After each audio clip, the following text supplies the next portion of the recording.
La Fondation Konrad Adenauer, en partenariat avec Radio de la Paix, présente Pandémie des fake news. Pandémie des fake news, une émission où l'info se démarque de l'infox. Pandémie des fake news, une idée du programme Dialogue politique en Afrique de l'Ouest. Une présentation de Ben Diakité. Bonjour à tous, merci d'être à l'écoute des programmes de Radio de la Paix. Vous êtes à l'émission Pandémie des fake news. Aujourd'hui, dans le cadre de cette émission, je reçois le président de l'OLPED, M. Zio Moussa. OLPED qui signifie Observatoire de la liberté de la presse, l'éthique et de la déontologie. Avec lui, nous allons débattre du sujet fake news et discours de la haine. Quel rapport? Merci d'avoir fait le déplacement ici, cher aîné Zio Moussa. Merci. Votre actualité de la semaine, c'était quoi? Le Covid en Europe, mais aussi en Côte d'Ivoire, qui commence à remonter en flèche, et ça, c'est inquiétant. Alors, qu'est-ce qui a retenu votre attention en tant que journaliste en termes de traitement de l'information? Sur les sujets comme le Covid-19, qui n'est pas un sujet politique, les journalistes sont d'accord pour faire un traitement, je dirais, professionnel. Parce que la maladie n'a pas de parti politique. Et la maladie n'attaque pas les militants, les sympathisants, les membres d'un parti politique au profit d'un autre parti politique. La maladie est aveugle, elle s'attaque à tout le monde. Et donc, sur le traitement de cette information, bien évidemment, les journalistes ont une posture professionnelle. Et ça, c'est intéressant de mon point de vue de le souligner. Alors, nous allons partir dans la première rubrique de notre émission. Il s'agit de l'invité qui va consister à vous présenter, à revenir sur le parcours de M. Zio Moussa. L'invité. Zio Moussa est journaliste indépendant. Il est le président de l'Observatoire de la liberté de la presse, l'éthique et de la déontologie, un organe de régulation des médias en Côte d'Ivoire créé le 24 septembre 1995. Cet organe a pour mission de promouvoir et défendre l'éthique ainsi que la déontologie journalistique, d'assurer la médiation en particulier lorsque les journalistes portent préjudice à des citoyens, mais également de promouvoir et défendre la liberté de la presse. Zio Moussa est aussi enseignant dans des universités publiques et privées où il forme les étudiants au métier de journaliste. Il a travaillé dans la presse écrite, la radio et la télévision. Journaliste écrivain, auteur de plusieurs publications dont un livre du journalisme en Côte d'Ivoire, paru chez l'Harmattan en 2015 et coécrit avec Francis Barbet. Zio Moussa s'intéresse beaucoup à l'éducation aux médias. Il a formé de nombreux acteurs de la société civile dans ce domaine et continue de former les journalistes sur les règles de leur métier, de l'éthique et de la déontologie et sur leur responsabilité. Monsieur Zio Moussa, oui. Cette biographie de vous, est-ce qu'elle vous convient? Oui, tout à fait, c'est parfait. Et je voulais juste souligner que l'OLPED, l'Observatoire de la liberté de l'éthique et la déontologie, n'est pas une instance de régulation. On peut voir ça ainsi, mais c'est une instance d'autorégulation, c'est-à-dire nous faisons, nous en tant que journalistes, notre police interne par nous-mêmes. Donc ce sont les organisations, les institutions comme la ACA, la Haute Autorité de la Communication Audiovisuelle, et l'ANP, l'Autorité Nationale de la Presse, qui sont des instances de régulation. Nous sommes une instance d'autorégulation. Nous allons revenir à la thématique du jour, fake news et discours de la haine.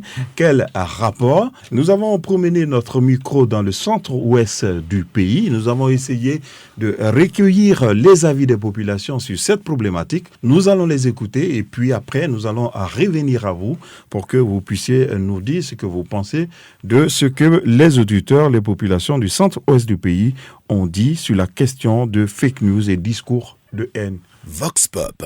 C'est l'accentuation, c'est-à-dire la prise de parti de certains journalistes, si je peux le dire. On trie les journaux. En tout cas, moi je suis beaucoup la radio de la paix.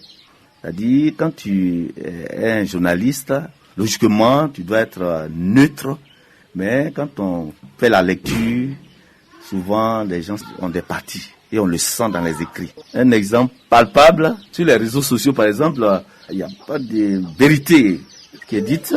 Soit on dit des choses, mais après, quand on fouille, on constate que c'est le contraire. Voilà. Donc tout de suite, on se dit, soit les gens ne donnent pas de bonnes informations, et quand c'est comme ça, on fait le choix.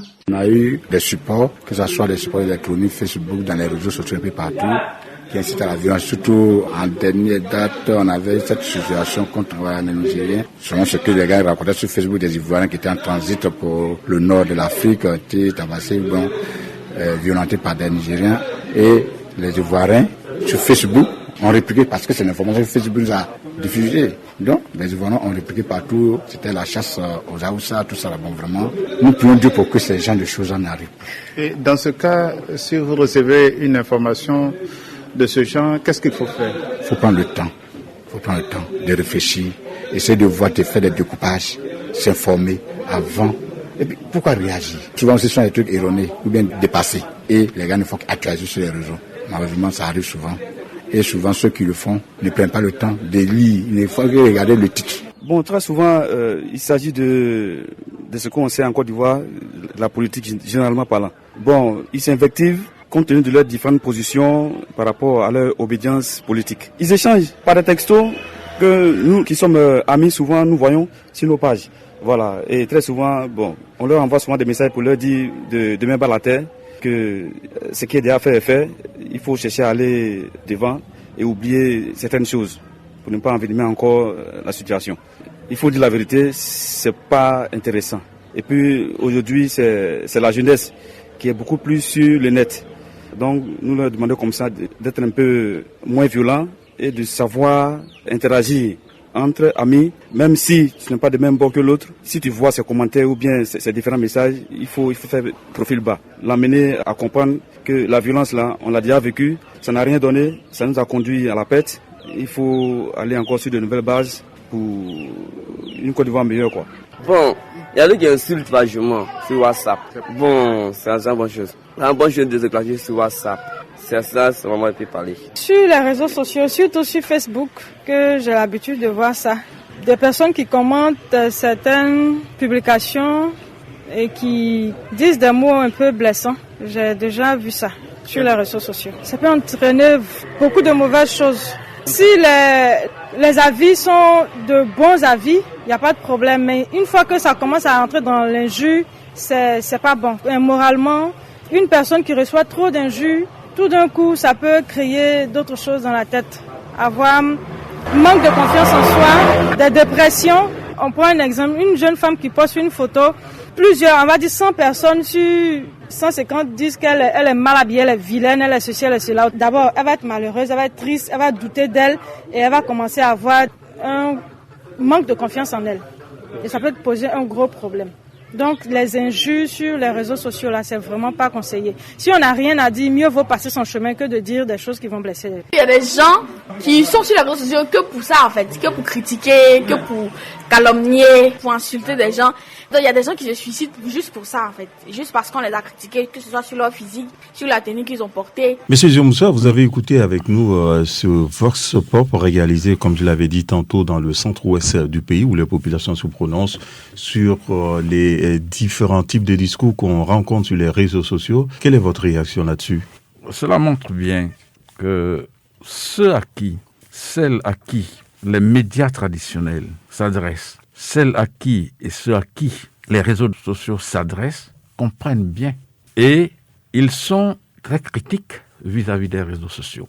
Et je pense que c'est une position, c'est une façon de lire, de voir le contenu des réseaux sociaux qui est véritablement bonne et qui va amener celles qui s'informent sur les réseaux sociaux à sanctionner les réseaux sociaux et à ne plus véritablement prendre pour argent comptant le discours sur les réseaux sociaux. C'est un discours, c'est généralement un discours qui peut être un discours haineux, qui peut être un discours à charge, un discours diffamatoire, un discours pour injurier. Et ceux qui utilisent les réseaux sociaux, vous voyez bien que ce sont pour la plupart des jeunes et comprennent bien le fonctionnement des réseaux sociaux. Et je crois que c'est une façon d'analyser qui porte espoir parce que ce sont ceux-là à qui les réseaux sociaux s'adressent qui vont sanctionner les réseaux sociaux, qui vont se détourner des réseaux sociaux et qui vont dire sur les réseaux sociaux, tout ce qu'on dit n'est pas parole d'évangile. Et parfois, bien au contraire, c'est véritablement Ce sont des propos dont il faut se méfier. Dans le vif du sujet. Dans le vif du sujet, nous allons débattre de la thématique qui nous réunit ce matin. Il s'agit donc de fake news et discours de la haine. Quel rapport? Monsieur Ziomoussa, c'est quoi un fake news? Par fake news, on va simplifier plutôt les choses. Fake news, ce sont, je dirais, de mauvaises informations. Ce sont des informations non vérifiées et non vérifiables. Ce sont des informations mensongères. Et les fake news, avant que le président américain ne remette au goût du jour la réflexion ou la détestation des fake news, il y avait déjà d'autres formes de fake news. Il y a, par exemple, la désinformation, la manipulation de l'information. Tout ce qui est contenu dans ce qu'on appelle le discours de la haine, quand ce discours est porté par des journalistes, par des médias, donc c'est cela aussi les fake news. Parce qu'on ne peut pas distinguer les fake news, faire une différence totale entre les fake news et la manipulation de l'information, la désinformation, ainsi de suite. Ce sont presque les mêmes choses. Alors, la question, c'est quel rapport entretient les fake news avec ces discours de haine? À quel moment le fake news devient un discours de haine? Le fonctionnement des fake news, par exemple, qui, comme je l'ai dit tout à l'heure, sont de la mauvaise information, de l'information non vérifiée, non vérifiable, de l'information diffamatoire, de l'information qui peut, je dirais, porter des accusations graves sans avoir même vérifié, sans avoir équilibré l'information. C'est le même fonctionnement que le discours de la haine a aussi. C'est-à-dire le discours de la haine. La haine, c'est d'abord le fait de ne pas aimer quelque chose ou quelqu'un avec l'intention de lui nuire. Donc le discours de la haine, c'est ce discours qu'on tient parce qu'on a la volonté de nuire à quelqu'un qu'on n'aime pas, à quelqu'un qu'on déteste. Parce que c'est ça la différence entre détester et aimer. Détester, c'est ne pas aimer quelqu'un ou quelque chose. Haïr, c'est ne pas aimer avec l'intention de nuire. Donc, c'est dans leur fonctionnement, mais dans aussi leurs objectifs, que le discours de la haine et les fake news se rencontrent. Et on peut même dire que le discours de la haine est un grand ensemble composé des fake news, de la manipulation de l'information, de la désinformation, de l'incitation à la xénophobie, de l'incitation à la haine religieuse, ainsi de suite. Les 19 points relevés par l'OLPED dans sa grille d'écoute et de lecture des médias ivoiriens. Alors, les réseaux sociaux dans ce cas-là, avec cette rencontre de ce couple fake news, discours de la haine, réseaux sociaux, qu'est-ce que ça va donner? Les résultats, on les connaît. Vous savez, en 1994, au Rwanda, ce ne sont pas les réseaux sociaux qui ont participé à la survenue et à la cristallisation du conflit sociopolitique au Rwanda qui, finalement, a abouti au génocide dont nous connaissons les conséquences. Entre 900 000 et 1 500 000 Tutsis et Hutus modérés qui ont été tués tout simplement parce qu'ils sont Hutus modérés, parce qu'ils sont Tutsis. C'est la presse traditionnelle, dont particulièrement ce qu'on appelle la radio-télévision des 1000 collines, RTLM en abrégé. C'est le même but, ce sont parfois les mêmes conséquences qu'entraînent les fake news. On a, je dirais, en Côte d'Ivoire, quelques conséquences des fake news. On a vu ce qui s'est passé avec les Nigériens et les Ivoiriens. C'était une fake news qui a créé cet affrontement entre les Ivoiriens et les Nigériens. Et par la suite, on s'est aperçu que c'était une fausse information, une information orientée pour manipuler ce qu'on appelle les instincts et que Freud appelle les pulsions, qui sont dans le subconscient et l'inconscient des hommes et des femmes. Donc c'est toujours le même résultat. Et je le répète, les fake news sont une partie du discours de la haine. Et c'est ce à quoi aboutissent ce qu'on appelle les discours de la haine. Vouloir nuire à quelqu'un parce qu'on le déteste pour des raisons politiques, pour des raisons religieuses, pour des raisons raciales, pour des raisons sociales, etc. C'est ça. Quand on combat les fake news, on doit en même temps combattre le discours de la haine. Parce que combattre seulement les fake news, sans combattre le discours de la haine, on n'aura pas résolu le problème. Comment on combat le discours de la haine? D'abord, je peux parler du discours de la haine quand il est porté par les politiques. Parce que ce sont les politiques qui ont des partisans, qui ont des militants, qui ont des sympathisants, qui parfois se radicalisent dans leur comportement. Et ce sont eux qui vont mettre en œuvre le discours de la haine. Quelque chose que nous avions relevé à l'époque dans les journaux ivoiriens, c'était le rapport de Reporters sans frontières qui avait monitoré, je dirais, 4 journaux de la place et qui avait véritablement dénoncé leur contenu. Et pendant le Forum pour la réconciliation nationale, tous ceux qui sont passés au Forum de la réconciliation nationale, dont j'étais humblement le responsable de la communication, tous ceux qui sont passés ont critiqué la presse ivoirienne pour dire que la presse ivoirienne est intervenue massivement dans la survenue de la crise ivoirienne qui a fait beaucoup de morts. Mais ce n'est pas la presse qui met en œuvre. La presse va utiliser les théories, les discours, les mots des hommes politiques. Donc, ce sont les hommes politiques d'abord qui doivent faire en sorte de ne pas tenir des discours de la haine.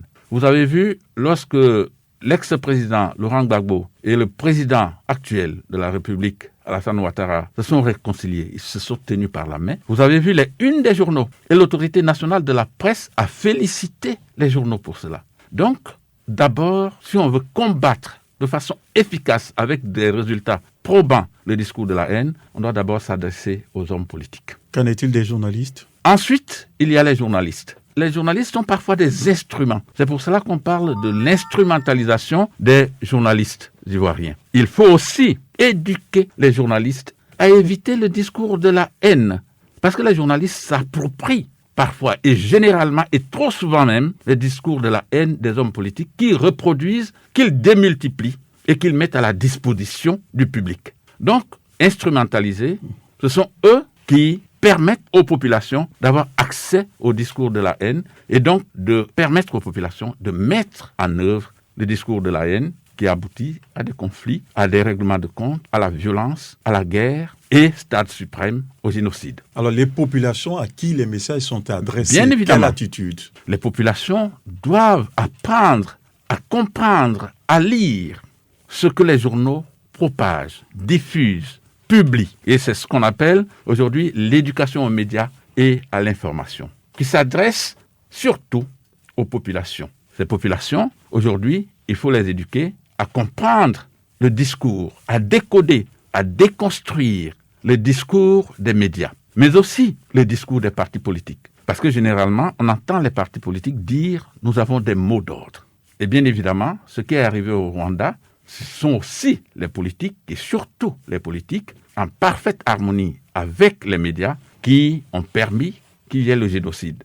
On peut remonter plus loin, à Hitler.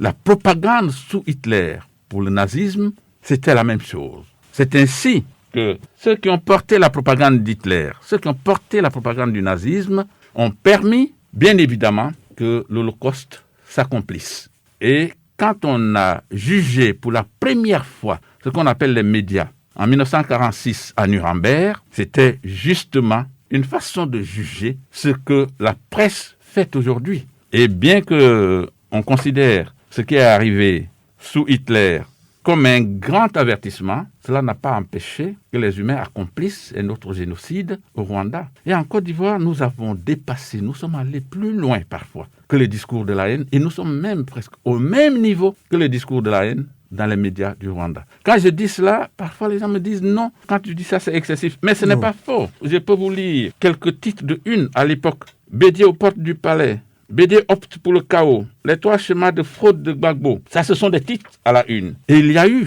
un journal ivoirien qui a disparu aujourd'hui, qui a célébré à sa une la guerre. Avec ce titre que je n'oublie jamais. Enfin, la guerre. Comme si les Ivoiriennes et les Ivoiriens attendaient la guerre pour s'accomplir. Mais la guerre est arrivée, voilà ce qui s'est passé. Ces journalistes qui ont écrit cela à leur une, aujourd'hui, jusque-là, ils sont là, ils n'ont jamais été inquiétés. Mais au Rwanda, quand ça s'est passé, c'est 10 ou 14 années plus tard que des journalistes ont été jugés par le TPI, le tribunal pénal international d'Arusha, et que 3 journalistes ont été condamnés.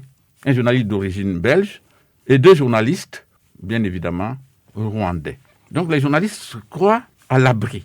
Ils pensent qu'ils bénéficient d'une impunité. Ils pensent parfois même, et c'est ça qui est dramatique, que la façon dont ils font le journalisme, c'est la bonne façon. Ce qui est totalement faux. Il faut qu'on les rappelle. Le mot clé. Dans le mot clé, il s'agira pour nous, Monsieur Ziemoussa, de vous prononcer sur le thème l'éducation aux médias. L'éducation aux médias, ce concept, qu'est-ce que c'est et comment ça doit se décliner? L'éducation aux médias est née pour la partie francophone, bien sûr, en France. Il y a déjà plusieurs années, il y a plus d'une décennie. L'éducation aux médias, c'est d'apprendre à la population comment fonctionne un média. Il faut que les gens comprennent que le discours que tiennent les médias, quel que soit le type de discours, il faut qu'ils décryptent cela et qu'ils comprennent que la presse ne dit pas que des paroles d'évangile. Et que la presse peut être instrumentalisée et que les journalistes peuvent être instrumentalisés, que c'est ce qui arrive très souvent. En Côte d'Ivoire, le modèle économique de la presse explique en partie et en grande partie le contenu éditorial, qui est un contenu parfois injurieux,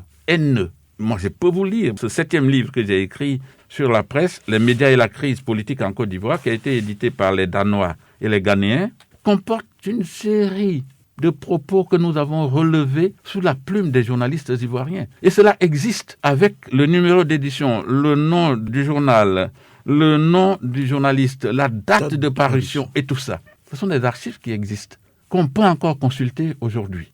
Donc l'éducation aux médias va d'abord permettre que ceux qui sont les usagers des médias, à qui les journalistes s'adressent, ça peut être le téléspectateur, l'auditeur, le lecteur, mais aujourd'hui l'internaute, ceux-là puissent véritablement décoder le message des médias et qu'ils relativisent le contenu, parce qu'ils comprennent les différents ressorts et parce qu'ils sont les destinataires et ce sont eux qui peuvent décider soit de mettre en œuvre le discours de la haine, soit de relativiser et parfois d'appeler le journaliste à l'ordre. Donc ça, c'est la première partie. Mais les journalistes eux-mêmes doivent être éduqués aussi à ce qu'on appelle les médias et l'information. C'est vrai que nous faisons l'information, c'est vrai que nous sommes des journalistes, mais nous ne mesurons pas toujours tous quelles sont les implications, quelles sont les conséquences des informations que nous donnons. Et on a vu, ça c'est sur les réseaux sociaux, ce qui s'est passé la fois dernière, mais avec les Nigériens. Mais là aussi, dans la crise, les journalistes sont impliqués. Ils peuvent nier, ils peuvent dire non, mais les preuves sont là. C'est ce qu'ils ont écrit, c'est ce qu'ils ont montré, qui sont encore dans les archives aujourd'hui et qu'on peut retrouver. Donc les journalistes eux-mêmes doivent aussi être éduqués aux médias et à l'information. Synthèse et recommandations. Dans synthèse et recommandations, il s'agira pour vous, Monsieur Ziemoussa, d'essayer de nous résumer à peu près la thématique du jour, notamment sur les questions de rapport entre fake news et discours de haine. Quelle attitude pour le citoyen, pour le journaliste à observer face à ce type de discours ou aux fake news? Et puis des recommandations dans le sens, comme vous l'avez dit, de l'éducation aux médias. Ce qu'on appelle les fake news, ce qu'on appelle la manipulation de l'information, ce qu'on appelle la désinformation, qui peuvent être déclinés en plusieurs, je dirais, éléments, tout cela fait partie de ce qu'on appelle le discours de la haine. Et il y a donc un lien entre le discours de la haine et les fake news, et bien évidemment, la désinformation, la manipulation de l'information qui pourrait s'articuler en plusieurs petits éléments comme l'incitation à la haine, l'incitation surtout à la xénophobie, au racisme, à la révolte, à la violence, même parfois l'apologie de la guerre, dont je viens de vous parler tout à l'heure par rapport à la une d'un des journaux ivoiriens qui avait célébré la survenue de la guerre en Côte d'Ivoire. Donc il y a véritablement un lien. Mais ce n'est pas une fatalité. Est-ce qu'on peut lutter contre le discours de la haine et donc contre tous ces éléments constitutifs du discours de la haine, c'est-à-dire la manipulation, la désinformation et bien sûr les fake news? Mais on peut et on doit le faire. Parce qu'ailleurs, dans d'autres pays qui sont des pays développés, quand on lit l'histoire, quand on s'intéresse à l'histoire des médias, de la presse et des journalistes, on voit bien que les journalistes, les médias et la presse dans d'autres pays sont passés parfois par cette période-là que nous connaissons aujourd'hui, qui est une période d'antiprofessionnalisme, qui est une période d'instrumentalisation des journalistes et des médias. Mais les gens, petit à petit, se sont battus et ont professionnalisé tout cela. Aujourd'hui, on ne peut pas lire dans les médias européens, et plus particulièrement dans les médias francophones, pour ce qui est de notre proximité, on ne peut pas lire beaucoup de fake news, mais on ne peut pas non plus lire vraiment la manipulation. Mais il y a toujours un ratio, il y a toujours une part de manipulation, il y a toujours une part de désinformation. La preuve, quelqu'un comme Jean-Paul Goutteux, qui à l'époque avait accusé le journal Le Monde de désinformation, a eu un procès qu'il a gagné sur le Rwanda. Donc dans ces médias, il y a encore la désinformation, il y a encore ce discours de la haine, mais tout est question de proportion. On peut dire que là-bas, ils ont vaincu ces démons de la presse, ils ont vaincu en partie et en grande partie tout ce qui est discours de la haine avec les différents éléments que je viens de citer. Maintenant, comment nous, pratiquement, nous pouvons faire pour lutter contre le discours de la haine et tous ces éléments constitutifs? Continuer d'abord à former les journalistes, à être professionnels, à respecter l'éthique et la déontologie. Et puis amener aussi les citoyens ordinaires, qui sont les usagers des médias, à remettre en cause un certain type de discours tenu par les journalistes à travers les médias. Et ensuite, entreprendre les hommes politiques dont les discours de la haine sont généralement et trop souvent rapportés par les journalistes à travers les médias. Et puis, assainir le modèle économique de la presse. Tant que les médias seront financés par des politiques, par des chefs de parti, bien évidemment, la main qui donne est au-dessus de la main qui reçoit et qui paye commande. Cela est important. Donc, voilà les différents axes, ce n'est pas exhaustif, de ce que nous pouvons faire pour combattre, sans doute de façon efficace, mais sur le long terme, pour combattre ce qu'on appelle le discours de la haine et toutes ses déclinaisons.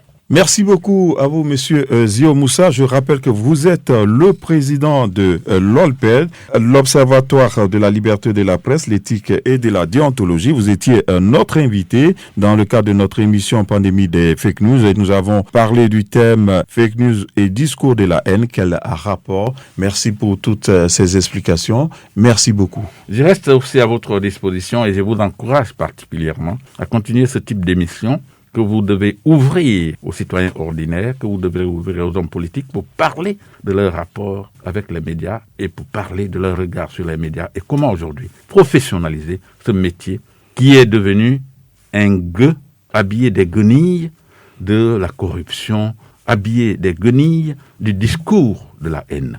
Je vous remercie. Merci.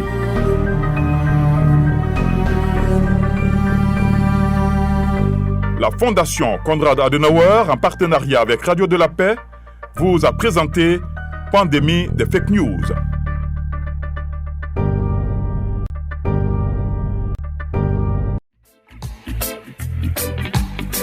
Radio de la Paix. Se parler, s'écouter, se comprendre.